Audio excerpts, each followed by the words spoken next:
अस्सलाम वालेकुम नाज़रीन, एक नए वीलॉग के साथ आपकी खिदमत में हाजिर है। नाज़रीन, हम इस वक्त मौजूद हैं सुप्रीम कोर्ट ऑफ पाकिस्तान में और इस वक्त रात के तकरीबन 8 बज रहे हैं और आज सुबह से ही सुप्रीम कोर्ट ऑफ पाकिस्तान में काफ़ी गहमा गहमी थी। आज Chief justice of Pakistan Justice Qazi Faez Isa का सुप्रीम कोर्ट में पहला दिन था और सुप्रीम कोर्ट में आज जब वो सुबह आए तकरीबन 8 बजे के करीब, अव्वल तो वो अपनी प्राइवेट गाड़ी में आए।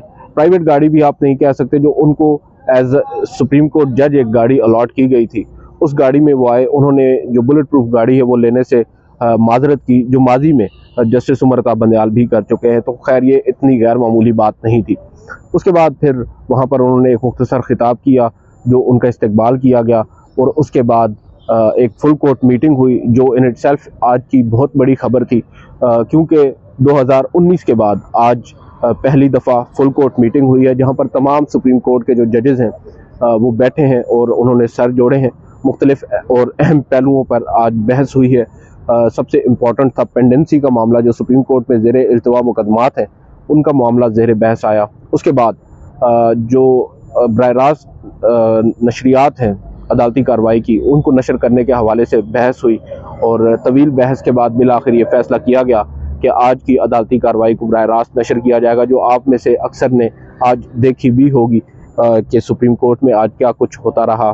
तकरीबन 15 जजेस थे और उनके जो आप कह सकते हैं जो ऑब्जर्वेशंस थी वो भी सुनने से ताल्लुक़ रखती थी और जो उनके दरमियान सर्दी गर्मी होती रही, आज ख़ुद आप लोगों ने भी अपनी आंखों से देख रखा होगा। सुप्रीम कोर्ट में जो समाअत है वो तकरीबन 11:30 और 12 के दरमियान शुरू हुई और फुल कोर्ट जब आया तो जस्टिस काजी फायज़ ईसा ने सबसे पहले ये बताया कि माजरत चाहते हैं हम, फुल कोर्ट मीटिंग के बायस हमें ताख़ीर हुई। बाद अज़ां ख्वाजा तारिक रहीम ने, जो वकील थे पटिशनर की तरफ से, उन्होंने अदालत को, चीफ जस्टिस को मुबारकबाद दी और नेक ख्वाहिशात का इजहार किया। उसके बाद मामलात जो हैं वो आगे बढ़े, समाअत आगे बढ़ी और अभी हमें यह लग रहा था कि शायद सब अच्छा होगा। सुप्रीम कोर्ट ऑफ पाकिस्तान में आज जो हमें एक यूनिटी नज़र आ रही है, गुज़िश्ता रोज़ से जो ओथ टेकिंग थी उस पर भी हमें जजेस यकजा नज़र आए और आज भी जब हमने जजेस को एक साथ देखा और इससे कबल जो फुल कोर्ट मीटिंग हुई, उससे ये अंदाज़ा हमें हुआ कि शायद जजेस में अब वो तलखी इतनी ज़्यादा नहीं है जो माजी में थी। बहरहाल जो जो समाअत आगे बढ़ती गई, मामलात कशीदा होते गए, जस्टिस काजी फायज़ ईसा ने आज एक नया तरीक़ाकार अपनाया। उन्होंने एज अ क्लासरूम जो है अदालत को चलाने की कोशिश की और उन्होंने आज वकला से ये कहा कि आप हमारे जजेस साहिबान के सवालात को सुनें, उनको नोट करें, मगर जवाब देने की कोई ज़रूरत नहीं है। आप अपने आर्गूमेंट्स अपने हिसाब से करें और जब आपके आर्गूमेंट्स हो जाएं उसके बाद फिर उन सवालात के भी जवाबात दे दें। इस दौरान मुख्तलिफ जजेस की जानिब से मुख्तलिफ सवालात उठाए गए। अगर बात करें जस्टिस मुनीब अख्तर की, तो उन्होंने एक सवाल उठाया कि क्या पार्लिमान जो है वो इंतज़ामी इख्तियारात से मुतालिक कानून बना सकती है और क्या पार्लिमान नए इंतज़ामी इख्तियारात देकर सुप्रीम कोर्ट की जुडिशल पावर को पस पुश्त डाल सकती है। ये कुछ अहम सवालात जस्टिस मुनीब अख्तर की जानिब से रेज़ किए गए। जस्टिस अतर मिनल्ला ने ख्वाजा तारिक रहीम से एक सवाल पूछा कि क्या आपको ये कबूल है कि एक शख्स जो है वो बेंचेस तश्कील दे और अपनी मर्ज़ी से, यानी चीफ जस्टिस ऑफ पाकिस्तान जो है वो मुतलकुल अनान के तौर पर काम करे और अपनी मर्ज़ी से बेंच तश्कील दे। और फिर उन्होंने कहा कि पार्लिमान ने अपने जो कानून है उसके अंदर इसी चीज़ को एड्रेस किया है।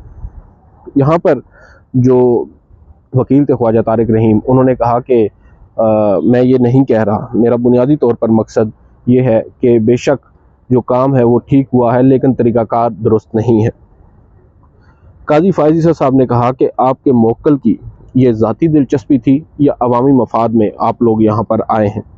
उस पर उन्होंने बताया कि ये अवामी मफाद में दरख्वास्त दायर की गई है।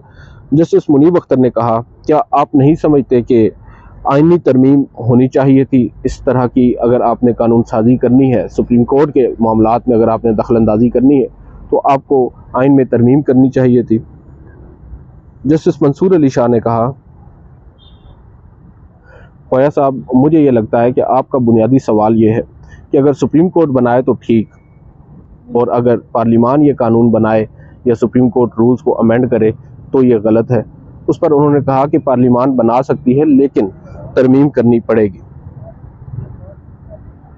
जस्टिस अतर मिनल्ला ने यहाँ पर ख्वाजा तारिक रहीम और दीगर पटिशनर्स को भी उलझाने की कोशिश की। उन्होंने कहा कि क्या आप अपने मोक्कल के लिए अपील का हक नहीं चाहते। अब यहाँ पर अहम बात यह है कि जो अपील का हक है वो supreme court practice and procedure act में दिया गया है, जिसको अदालत ने मुअत्तल कर रखा है। और जस्टिस अतर मिनल्ला अब उनको इमोशनल यहाँ पर करने की कोशिश कर रहे हैं कि क्या आप नहीं चाहते कि आपके मोक्कल को भी अपील का हक मिले।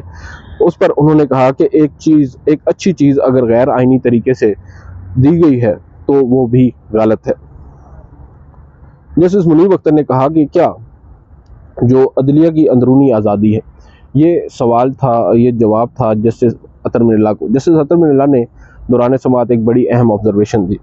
उन्होंने कहा कि जो पार्लियामान ने किया है वो जो हम बात कर रहे हैं वो अदलिया की आज़ादी की बात कर रहे हैं। एक आज़ादी है एक्सटर्नल और एक आज़ादी है अंदरूनी। हम एक्सटर्नल आज़ादी को तो एड्रेस कर रहे हैं मगर अंदरूनी आज़ादी को हम एड्रेस नहीं कर रहे। पार्लियामान ने उस अंदरूनी आज़ादी को एड्रेस करने की कोशिश की है।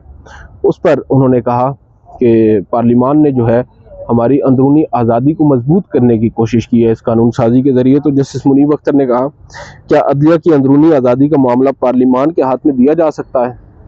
फिर उन्होंने यहाँ पर जस्टिस अतर मिनल्ला के हवाले से कहा कि जस्टिस अतर मिनल्ला का एहतराम है मगर मेरे ख्याल से ये हल नहीं है। चीफ जस्टिस ने कहा कि हम यहाँ पर चीफ जस्टिस काजी फायज़ ईसा, उन्होंने कहा कि हम यहाँ पर आपस में बहस करने के लिए नहीं बैठे, हमने अज खुद नोटिस नहीं लिया था। और अगर ये बहुत ही हमारे अगर आज़ादी सलब हो रही होती या अदलिया की आज़ादी पे बहुत बड़ी ठेस लगती तो हम अज खुद नोटिस क्यों ना लेते। आप हमारे पास आए हैं। तो उन्होंने कहा कि हम तो आपके लिए आए हैं, हम चीफ जस्टिस के लिए आए। उन्होंने कहा मैंने तो आपको अपना वकील नहीं किया। जस्टिस इजाजुल हसन ने कहा कि क्या पार्लियामान कानून साजी से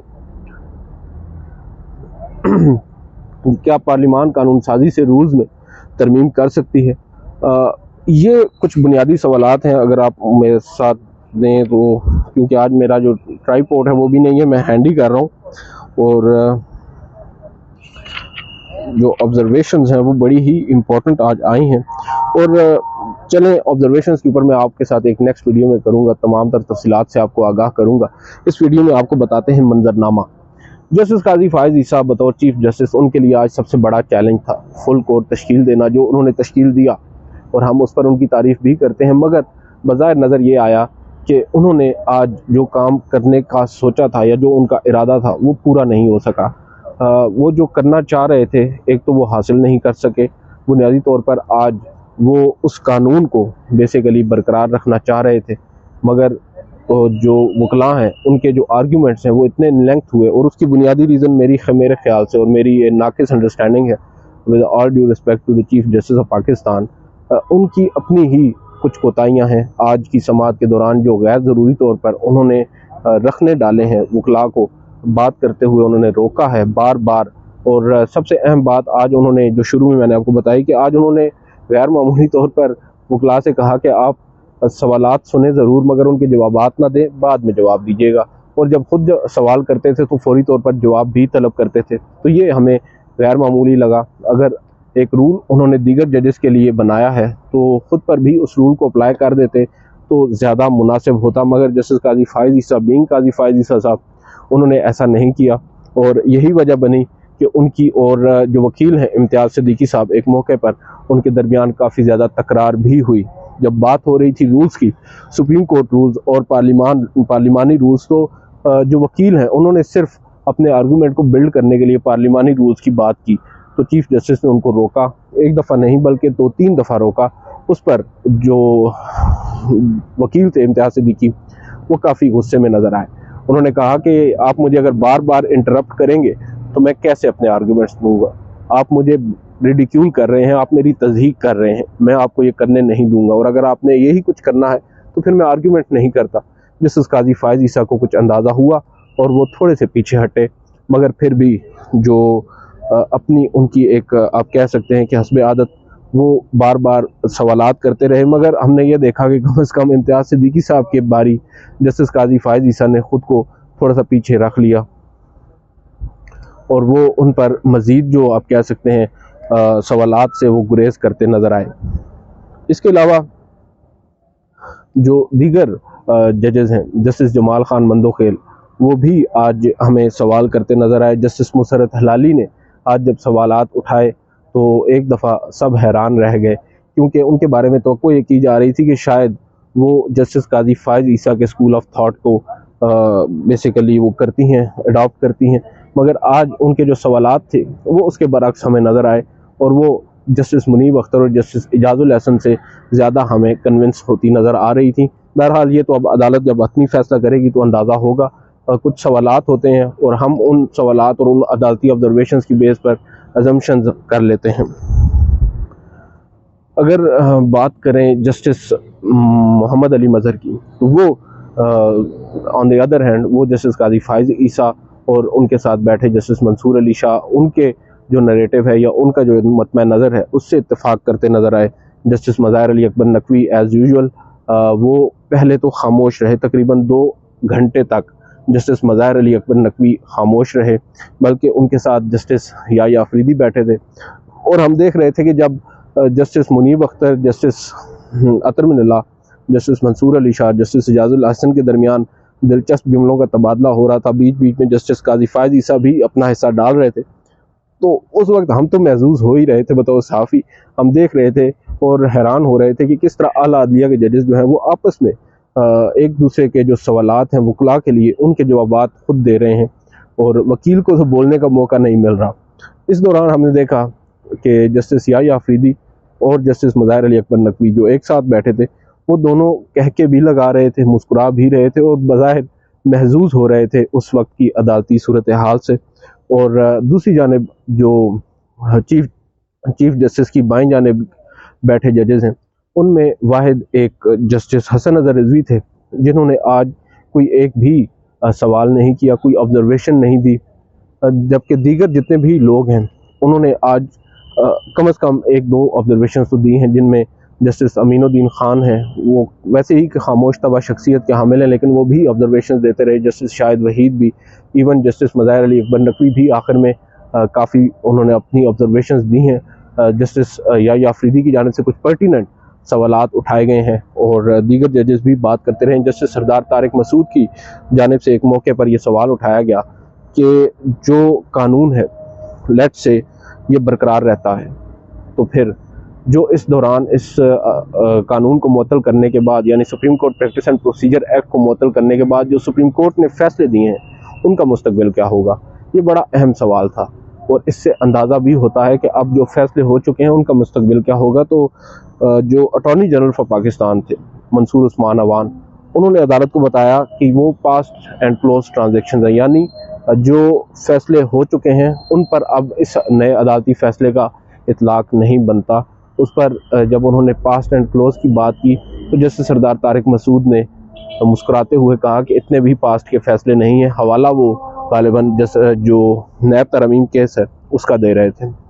बहरहाल अदालत में आज वक्फा हुआ, वक्फे के बाद जब जजेस वापस आए तो चीफ जस्टिस ऑफ पाकिस्तान में आखिरी वक्फे की बात करूँ, उससे कबल भी एक वक्फा हुआ था, तो चीफ जस्टिस ऑफ पाकिस्तान ने वक्फे से पहले वकला से कहा कि आप वापस हम आएँ तो फिर हमें आर्ग्यूमेंट्स दें और आज हम इसको कंक्लूड करेंगे।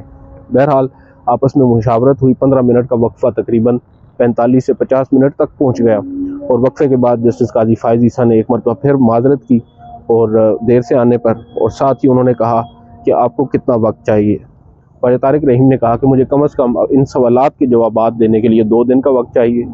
तो चीफ जस्टिस ने कहा कि मैं अपने तौर पर बात कर रहा हूँ कि मैं ये समझता हूँ कि जब तक ये फ़ैसला नहीं होता मैं बाइख्तियार हूँ बेंचेस की तश्कील में, और मैंने अपने साथी दोनों जजेस, सीनियर जजेस से मुशावरत की है। जस्टिस सरदार तारिक मसूद और जस्टिस इजाजुल हसन, इन दोनों ने मुझसे इत्तेफाक किया है कि हम बेंचेस की तश्कील देंगे और उसके बाद फिर समाअत जो है वो अब 3 अक्टूबर को होगी। जब जस्टिस सरदार तारिक मसूद से उन्होंने पूछा कि क्या आपको मेरी इस बात से आप इत्तेफाक करते हैं, तो जस्टिस सरदार तारिक मसूद ने इत्तेफाक किया। जस्टिस इजाजुल हसन से पूछा तो उन्होंने कहा कि एब्सोल्युटली मैं आपकी बात से इत्तेफाक करता हूँ। फिर अदालत ने अब समाअत जो है 3 अक्टूबर तक मुलतवी कर दी है। तमाम वकला को यह हिदायत की है कि वो अपने जो रिटन आर्ग्यूमेंट्स हैं और सिनाप्सिस और अदालती जो सवालात हैं उनके जवाबात 25 सितंबर तक अदालत में जमा करवा दें और 3 अक्टूबर को अब समाअत होगी। आज की इस वीडियो से इतना ही, इजाज़त दीजिए, अल्लाह हाफिज़।